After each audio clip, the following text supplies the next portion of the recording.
देखो ना, जो भगवान के आश्रित है वो सुखी है। हमें किसके आश्रित होना चाहिए? मेरी माँ, बोलो मेरी माँ। अच्छा ये बताओ, आप लोग घर से आए हो, किसके आश्रित होकर आए हो? भगवान के आश्रित होकर आए हो। भगवान के तो आश्रित हैं। अब देखो, जो भगवान के आश्रित रहता है ना, घर में लोग इतने सुखी आनंद में ना होंगे जितने आनंद में आप लोग यहां पर हैं। यही है आश्रय ईश्वर का।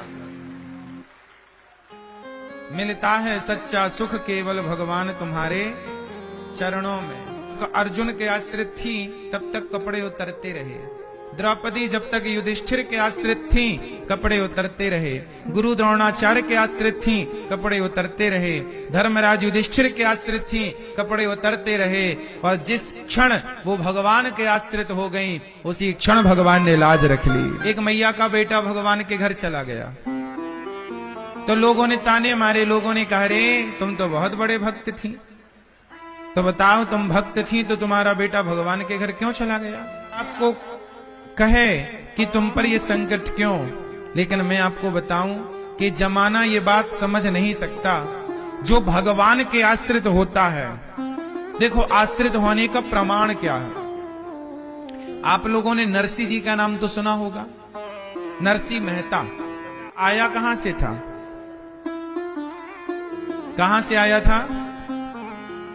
आपका बेटा कहां से आया है? नरसिंह जी ने कहा, आप लोग बताओ कि मेरा बेटा आया कहां से था? सब लोगों ने कहा भगवान के यहां से। गया कहां? भगवान के यहां।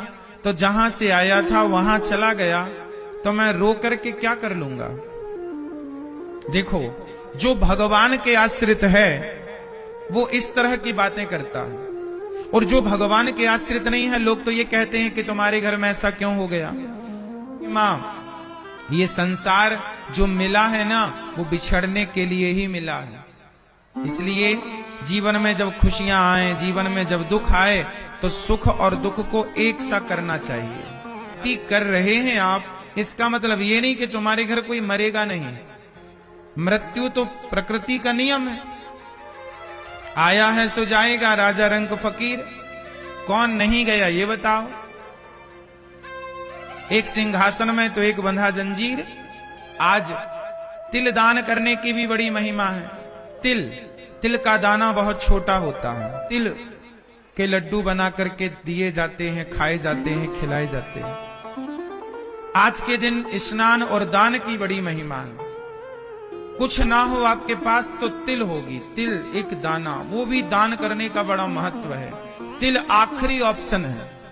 आज से पुण्य करने का संकल्प लीजिए कि आज से हम सदा सबका भला करने का संकल्प ले रहे हैं। मृत्यु हो गई। लोगों ने कहा, तुम इतने बड़े भक्त थे पर तुम्हारा बेटा क्यों चला गया? बोले, बेटा तो जाना ही था, हम भी तो जाएंगे। इस संसार में कोई अमर ना होगा।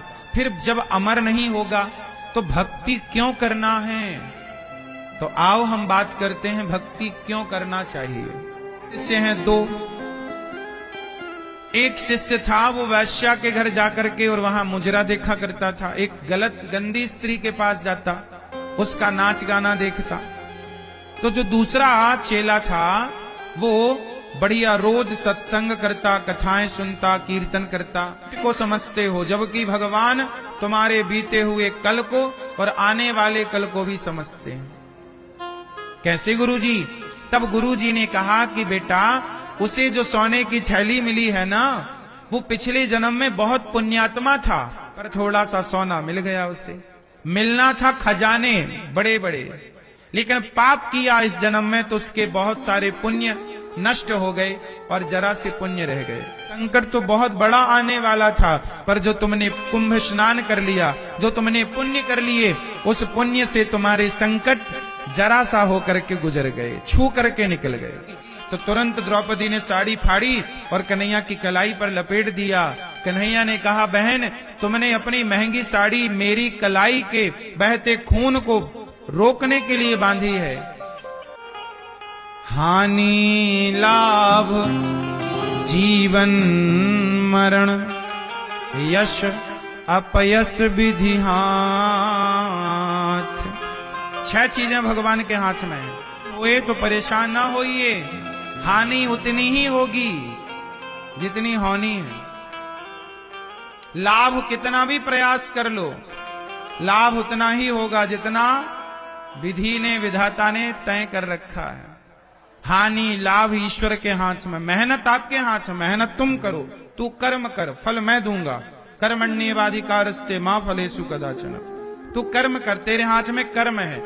फायदा कितना, नुकसान कितना, ईश्वर। हानि लाभ, जीवन मरण, कितने साल का जीवन और कब मृत्यु होगी, ईश्वर के हाथ में। नाम जपो, कीर्तन करो, समाज के लिए अच्छा सोचो, सबके लिए अच्छा करो, बस।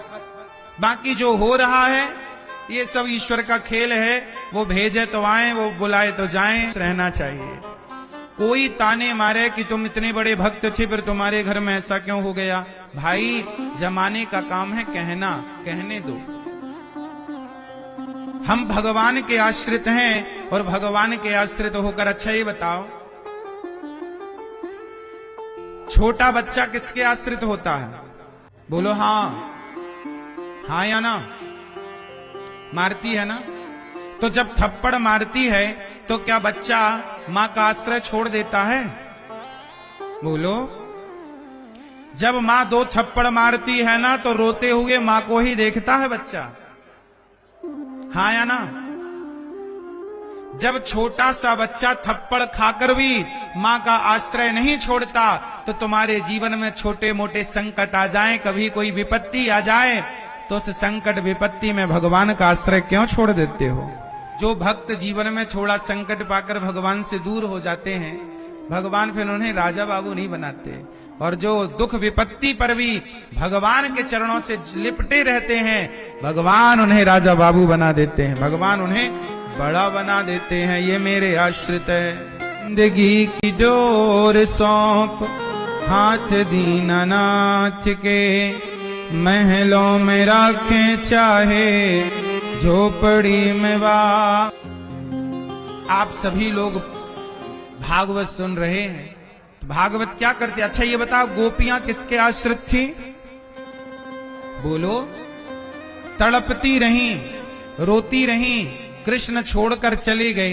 एक मैया मेरे पास आई प्रश्नोत्तरी में कुछ दिन पहले, कहीं और की बात है। वो मैया मेरे से बोली, एक स्त्री बोली, महाराज मेरे पति जेल चले गए, तो मैंने एक पराये आदमी से संबंध बना लिया। क्यों? बोले महाराज जी मजबूरी थी। हमने कहा कौन सी मजबूरी? बोले 4 साल से आदमी जेल में है।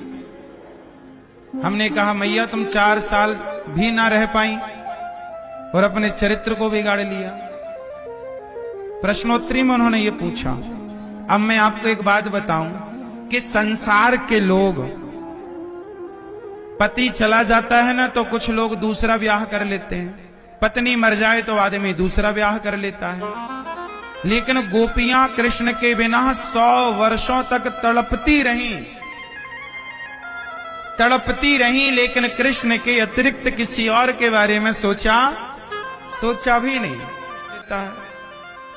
लेकिन गोपियां 100 वर्ष तक कृष्ण के लिए तड़पती रहीं। धन दे, कोई कितना भी कुछ कहे करे, लेकिन आपको कभी भगवान का आश्रय नहीं छोड़ना, भगवान के चरण नहीं छोड़ना। एक बल एक आस विश्वास, एक राम घनश्याम हित, चातक तुलसीदास। जैसे आप और आपका परिवार, आप दोनों हाथ उठाकर भगवान से बस यही कहो कि हे प्रभु, ये दासी, ये परिवार, ये व्यापार, ये दास, हे प्रभु जो कुछ है ये आपका है और हम तो आपके आश्रित हैं। जब आपसे कोई पूछे कैसे हैं आप, तो कहा करिए प्रभु के आश्रित हैं। हम कैसे हैं आप लोग? भगवान के आश्रित हैं। आश्रित समझते हैं ना? जैसे छोटा बच्चा मां के आश्रित हैं, ऐसे हम भागवत सुन के मुक्ति तो मिलती ही मिलती, इसमें क्या किंतु और क्या परंतु।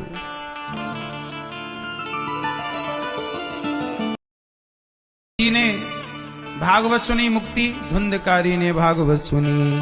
जन्माद्यस्य यतोऽन्वयादितरतस् चार्थे स्वभिज्ञः स्वराट् तेने ब्रह्म हृदय आदि कवये मुह्यन्ति यत्सूरयः। तेजो वारि मृदां यथा विनिमयो यत्र त्रिसर्गो मृषा धाम्ना स्वेन सदा निरस्तकुहकं सत्यम परम धी। भगवान का प्राकट्य हुआ। भगवान मतलब भगवान कितने होते हैं? क्यों मैया लाल मैया, भगवान कितने होते हैं? क्या नाम है एक भगवान का? क्या नाम है? आलू। केवल हम लोग आलू समझते हैं, अन्य देशों में आलू को अनेक नाम दिए गए। हाँ या ना? फिर आलू तो जस का तस है, सब्जियां तो जस की तस हैं, लेकिन उनके नाम बदल गए। उसी तरह भगवान एक ही हैं। अनेक भक्तों ने अनेक भाषाओं से अपने अपने ढंग से उन्हें पुकारा। तो कोई उन्हें राम कहकर बुलाया, तो किसी ने कृष्ण कहा, किसी ने। बात सही है कि गलत है? कंफ्यूज हो गए लोग। अच्छा ये बताओ, गंगा मैया कहां से निकली हैं? बोलो, गंगा मैया कहां से निकली? मेरी मां कहां से निकली? गंगोत्री से। गंगोत्री से निकलने के पहले कहां से निकली? कहां से?